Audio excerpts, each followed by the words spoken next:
நடிகரும் இயக்குனருமா இருந்த பாக்யராஜ் அவர்கள் கடந்த ஒரு சில நாட்களுக்கு முன்னாடி காலமானார். அவருடைய இறப்பு குறித்து அந்த கடைசி நிமிடங்கள் எப்படி இருந்தது அப்படின்ற மாதிரியான ஒரு சில விஷயங்களை அவங்களுடைய மனைவி பூர்ணிமா பாக்யராஜ் ரொம்ப எமோஷ்னலாக சொல்லியிருக்காங்க. ஸோ அதை பற்றின அப்டேட் தாங்க இந்த பதிவில் நம்ம பார்க்க போகிறோம். ரீசெண்டாக கிடைச்ச அப்டேட் படி பார்க்கும்போது ஒரு ப்ரொடியூசர் ஒருத்தர் பாக்யராஜ் சார்கிட்ட ஒரு சில விஷயங்களை பேசியிருந்திருக்காரு. கடைசி வரைக்கும் பேசிட்டு தான் இருந்திருக்காரு. ஆனால் திடீர்னு அவருக்கு அப்படி ஆகும் அப்படின்னு யாருமே எதுவும் நினைக்கல. அவர் என்ன பேசிகிட்டு இருந்திருப்பாரு அப்படின்ற மாதிரியும் லாஸ்ட்டாக பாக்யராஜ் சாருடைய உடலை நான் பார்த்து இறுதி அஞ்சலி செலுத்த போனப்போ அங்கே அவங்களுடைய மனைவி பூர்ணிமா பாக்யராஜ் ஒரு சில விஷயங்களை என்னோட ஷேர் பண்ணாங்க. ஸோ அதுவுமே ரொம்பவே கஷ்டமாக இருந்துச்சு அப்படின்ற மாதிரி அவர் சொல்லியிருந்தார்.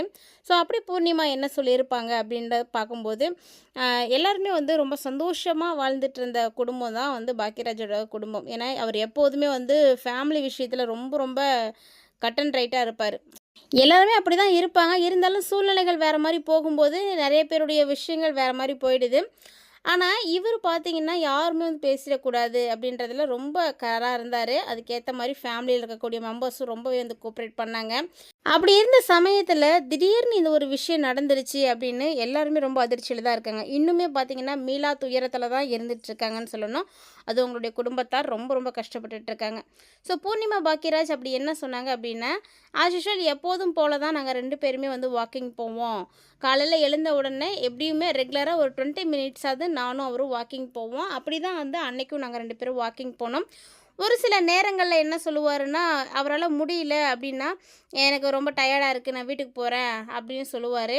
ஒரு சில சமயத்தில் நீ போயிட்டு வா, நான் வீட்டுக்கு போகிறேன் அப்படின்னு சொல்லிட்டு போவார். அதே மாதிரி தாங்க அன்னைக்கும் வாக்கிங் போனப்போ கொஞ்சம் தூரம் நடந்த உடனே எனக்கு ஒரு மாதிரி டயர்டாக இருக்க மாதிரி இருக்குது, என்னன்னு சொல்ல தெரியல, ஒரு மாதிரி இதாக இருக்குதுன்னு சொன்ன உடனே நான் வீட்டுக்கு போகிறேன், நீ போயிட்டு வா அப்படின்னு சொன்னப்போ பூர்ணிமா என்ன பண்ணிட்டாங்கன்னா கொஞ்சம் ஸ்ட்ரக் ஆகிடுச்சு. இல்லை, எனக்கு ஏதோ ஒரு மாதிரி தப்பாக தோணுது, நானும் கூடவே வரேன், நான் போகலை அப்படின்னு சொல்லிட்டு 2 பேருமே தான் வீட்டுக்கு வந்திருக்காங்க. ஸோ வீட்டுக்கு வந்த கொஞ்ச நேரத்திலே பார்த்தீங்கன்னா அவருக்கு ஒரு மாதிரி மூச்சு விடுறதுல பிரச்சனையாக இருக்குது. ஸோ மூச்சு விடுறதுல பிரச்சனை ஆன உடனே இமிடியேட்டாக ஹாஸ்பிட்டல் கூட்டிகிட்டு போகலாம் அப்படின்னு முடிவு பண்ணிட்டாங்க. ஹாஸ்பிட்டல் கூட்டிகிட்டு போயிருக்காங்க. ஃபர்ஸ்ட்டு ஒரு ஹாஸ்பிட்டல் கூட்டிகிட்டு போனப்போ அங்கே இல்லை கொஞ்சம் சிவியராக இருக்க மாதிரி இருக்குது, உடனே நீங்கள் பக்கத்தில் அப்போலோ இருக்குது, பெரிய ஹாஸ்பிட்டல் கூட்டிகிட்டு போகிறது ரொம்ப நல்லதுன்னு சொன்ன உடனே ஹாஸ்பிட்டல் கூட்டிகிட்டு போயிருக்காங்க. ஆனால் ஹாஸ்பிட்டல் கூட்டிகிட்டு போகிற வழியிலே பார்த்தீங்கன்னா இவர் தவறிட்டார். ஸோ இந்த விஷயந்தான் அன்றைக்கி நடந்துச்சு அப்படின்ற மாதிரி பூர்ணிமா பாக்யராஜ் ரொம்ப எமோஷ்னலாக அழுதுகிட்டே அவர்கிட்ட சொல்லியிருக்காங்க.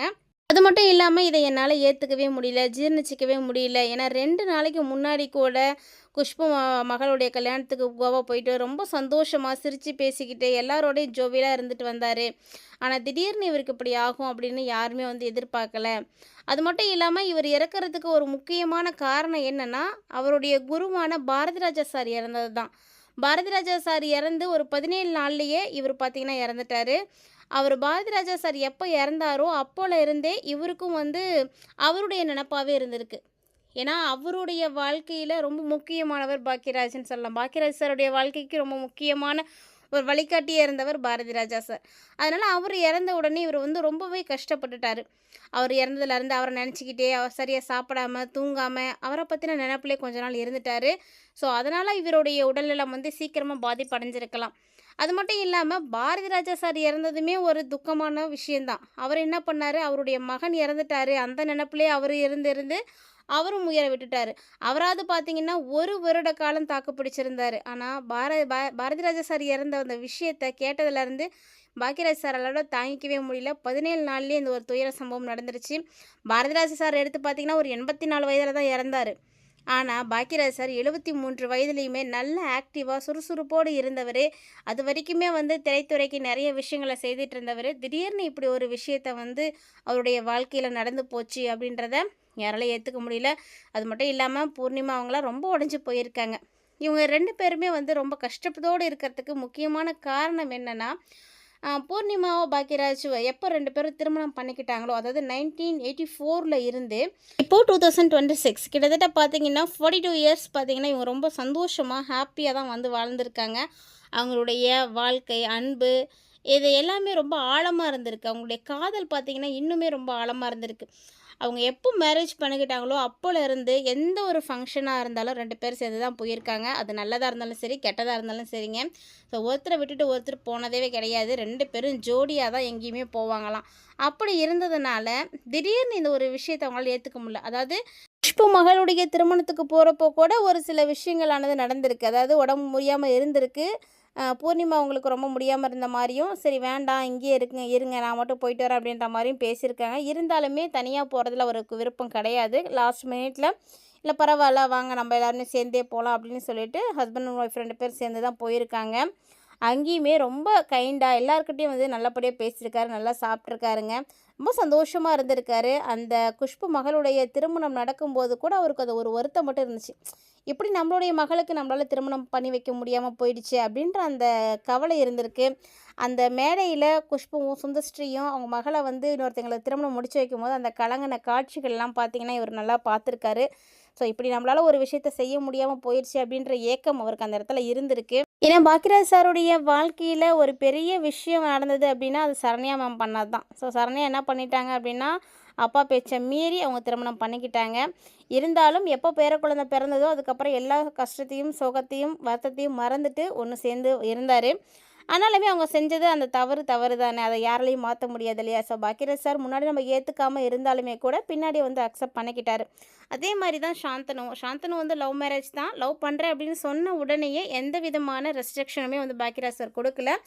ஸோ கிக்கி அவங்க வந்து லவ் பண்ணுறாங்க அப்படின்னு சொன்ன உடனே 2 ஃபேமிலிகிட்டையுமே பேசிட்டு சம்மதத்தோடு தான் கல்யாணம் பண்ணி வச்சார். ஸோ கேக்கி பார்த்தீங்கன்னா நல்ல மருமகளாக இருந்திருக்காங்க. ஸோ நல்ல ஃப்ரீடம் வந்து கொடுத்துருக்காங்க இவங்க வீட்டில். பாக்கியராஜ் சாரும் சரி, பூர்ணிமா மேமும் சரி, யாருமே வந்து கேக்கியை ஒரு மருமகளாக வந்து ட்ரீட் பண்ணவே கிடையாது. ஸோ அவங்களுடைய மகள் மாதிரி அவங்க வீட்டில் எப்படி இருப்பாங்களோ அந்த அளவுக்கு வந்து அவங்களுக்கு ஃப்ரீடம் கொடுத்துருக்காங்க. அவங்களும் அதே அளவுக்கு தான் வந்து இருந்திருக்காங்க. ஸோ கேக்கியும் வந்து சும்மா சொல்லக்கூடாது. பாக்கியராஜ் சாரையும் சரி, பூர்ணிமா மேமையும் சரி ரொம்ப ரொம்ப நல்லபடியாக வந்து பார்த்துட்டு இருந்திருக்காங்க.